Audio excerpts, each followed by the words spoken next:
Assalamualaikum warahmatullahi wabarakatuh. Jumpa lagi teman-teman di Marvel dan Alif TV di segmen sekelebat info atau breaking news.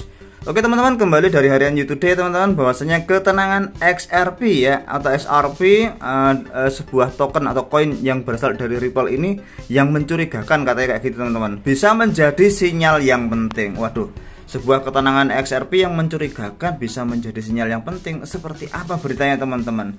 Ya, ini dari penulis bernama Arman Shinrian ya teman-teman. Tren XRP saat ini memberi kita peringatan tentang lonjakan harga yang akan datang. Ya, siapa tahu seperti itu ya teman-teman. Katanya di sini dituliskan juga dalam bannernya XRP is too calm. XRP itu terlalu kalem atau terlalu tenang kayak gitu teman-teman.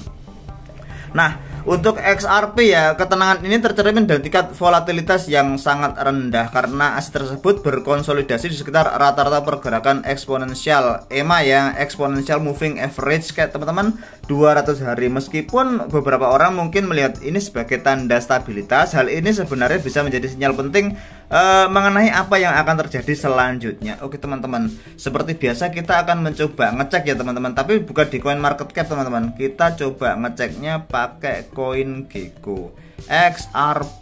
Oke, kita akan coba cek di sini ya, di koin Gecko-nya dalam jangka waktu 24 jam ini seperti apa sih kondisi XRP.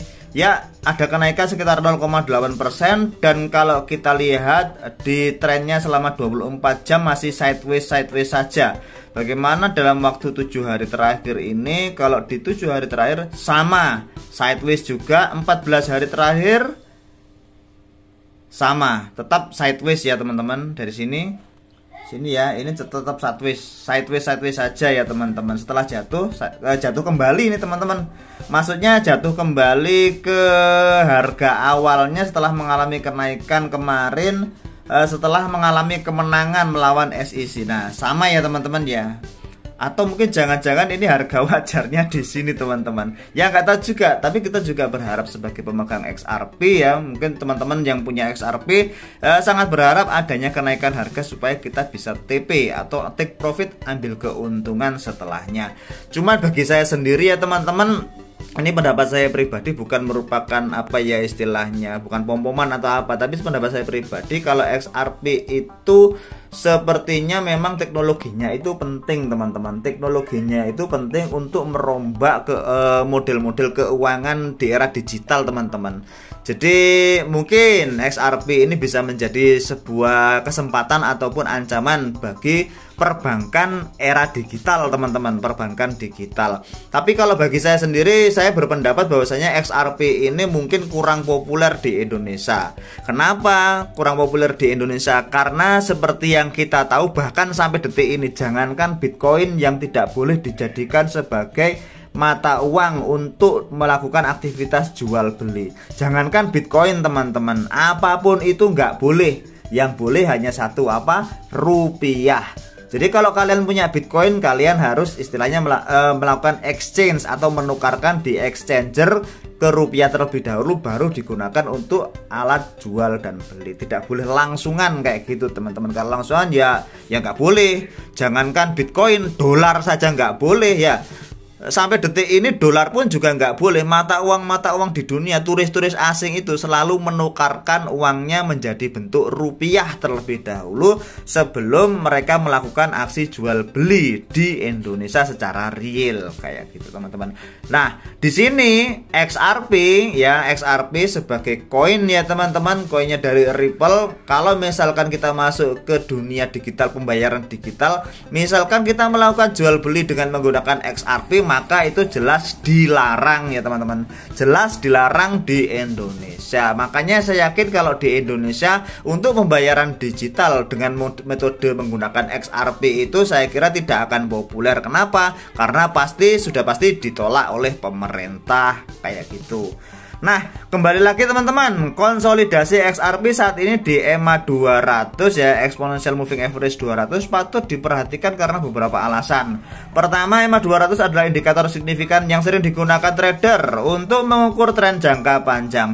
Konsolidasi pada level ini dapat berarti bahwa aset sedang mengumpulkan momentum ya teman-teman untuk pergerakan harga yang signifikan baik ke atas maupun ke bawah. Namun belum ada tanda-tanda pembalikan saat ini yang menunjukkan arah pergerakan tersebut masih belum pasti kayak gitu teman-teman.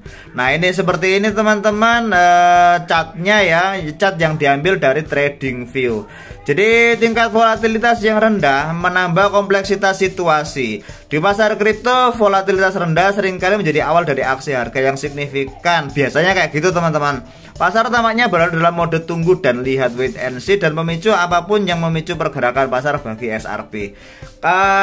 Ini pendapat pribadi ya teman-teman, bahwasannya aksi tunggu dan lihat itu tidak bisa ya teman-teman ya, harus diputuskan kayak gitu. Tapi cara memutuskannya pun juga tidak boleh ngawur.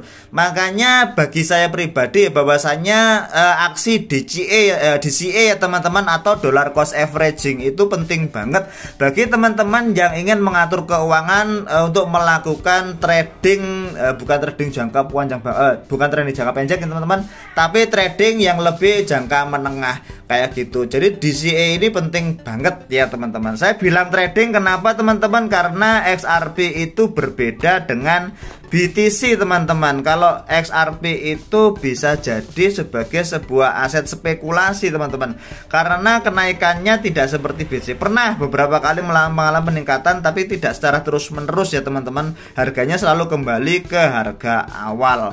Makanya saya anggap ini sebagai aset spekulasi ya, atau aset spekulatif saja. Jadi bahasa saya menggunakan istilah trading, bukan investasi. Kalau investasi itu kan harusnya produktif ya teman-teman, selalu naik. Sebagaimana BTC sama Ethereum itu sudah bisa dikatakan aset investasi, karena memang kenaikan harganya yang terus menerus kayak gitu teman-teman.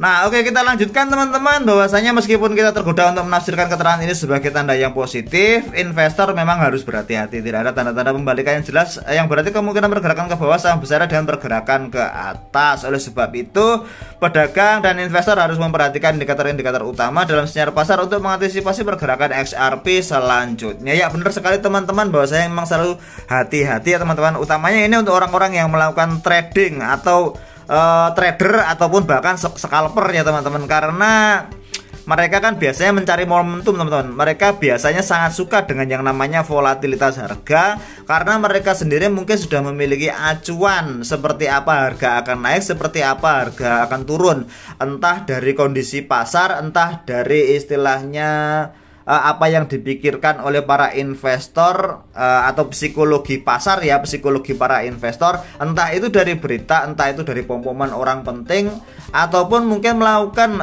istilahnya analisis fundamental, analisis teknikal dan sebagainya. Ini masih belum bisa banyak diprediksi. Makanya bisa jadi istilah tunggu dan lihat ya, walaupun saya kurang setuju ya, itu dilakukan oleh mereka. Tapi bagi saya pribadi, ketika saya meyakini sebuah aset itu memang bagus ya, kita melakukan aksi cicil beli atau alias DCA teman-teman, dollar cost averaging.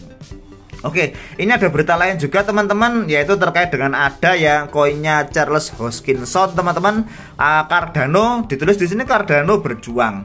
Cardano atau ADA telah berjuang untuk menembus ambang harga 0,27 dolar ya selama beberapa bulan terakhir. Level resistensi ini telah terbukti menjadi hambatan signifikan bagi mata uang kripto, sehingga mencegahnya memperoleh keuntungan yang lebih besar. Sementara pasar dipenuhi dengan berbagai altcoin yang menjadi berita utama, kinerja Cardano relatif lemah kayak gitu teman-teman. Kalau Cardano ya teman-teman, misalkan kita coba cek di CoinGecko Cardano atau ada ya teman-teman, Cardano atau ada, dalam waktu 24 jam ada sedikit kenaikan. Wah ini masih tetap berjuang nih teman-teman, sepertinya 2,5 2,6. Wah sama sideways juga teman-teman, tapi kondisinya sepertinya mau naik teman-teman, tapi agak sulit bagi Cardano untuk naik ya teman-teman. Dalam jangka waktu 7 hari, oh seperti ini catnya. Oke, tapi bagi teman-teman yang memang percaya dengan Cardano ya, kembali lagi bagi mereka yang sudah melakukan analisis fundamental terkait dengan fundamental yang ada di Cardano dan yakin bahwasanya Cardano itu walaupun konon katanya lemot ya teman-teman, lemot bukan lemot kecepatan jaringannya, bukan teman-teman, perkembangannya. Kalau kecepatan jaringannya bagus, mungkin lebih bagus daripada Ethereum ya teman-teman, walaupun kapitalisasi pasar atau market cap-nya itu jauh lebih sedikit daripada Ethereum, jauh banget dari Ethereum. Tapi bukan konon ya, tapi menurut beberapa teman-teman yang sudah melakukan istilahnya analisis fundamental, Cardano ini memang project yang sangat bagus ya teman-teman. Project yang sangat bagus yang diharapkan bisa menjadi pesaingnya Ethereum. Dan sebagaimana yang kita tahu, pesaing beratnya Cardano sebelum menuju untuk menyaingi Ethereum yang bernama Solana ini juga masih sangat berjuang teman-teman. Solana yang dulu bolak-balik pemadaman pada saat ini sedang berjuang juga setelah kejatuhannya gara-gara yang memberikan dana kepada mereka, yaitu FTX collapse kayak gitu teman-teman. Jadi collapse-nya FTX itu juga menjadi bencana bagi Solana yang menjatuhkan harganya dari ratusan dolar hingga menjadi puluhan dolar. Tapi memang untuk masalah harga Solana jauh lebih tinggi daripada harganya Cardano teman-teman. Nah, menariknya di sini teman-teman, indeks kekuatan relatif atau RSI untuk Cardano telah menunjukkan tanda-tanda perbedaan baru-baru ini dan menjadi indikator bahwa aset tersebut sudah jenuh jual dan mungkin akan terjadi rebound. Tapi belum tentu juga ya teman-teman, belum tentu. Kita jangan sampai FOMO teman-teman. Namun pendekatan ini harus dilakukan dengan hati-hati karena divergensi RSI bukanlah jaminan pergerakan harga. Memang benar sekali teman-teman. Kurangnya terobosan pada angka 0,27 dolar telah menimbulkan beberapa skeptisme di kalangan investor. Semakin lama Cardano berada di bawah level ini, semakin menimbulkan keraguan tentang potensi pergerakannya ke atas. Ya benar sekali teman-teman. Ya walaupun analisis fundamental yang kita lakukan sudah benar-benar bagus teman-teman, akan tetapi kemajuan dari sebuah harga kemajuan dari harga koin itu tergantung dari istilahnya, kembali lagi teman-teman, supply and demand ya teman-teman. Supply Cardano mungkin masih ada, tapi demandnya bagaimana? Kalau demandnya gede, otomatis harganya pasti naik teman-teman. Ya, untuk aktivitas burn bagaimana? Aktivitas burn belum tentu. Aktivitas burn terkait dengan supply teman-teman.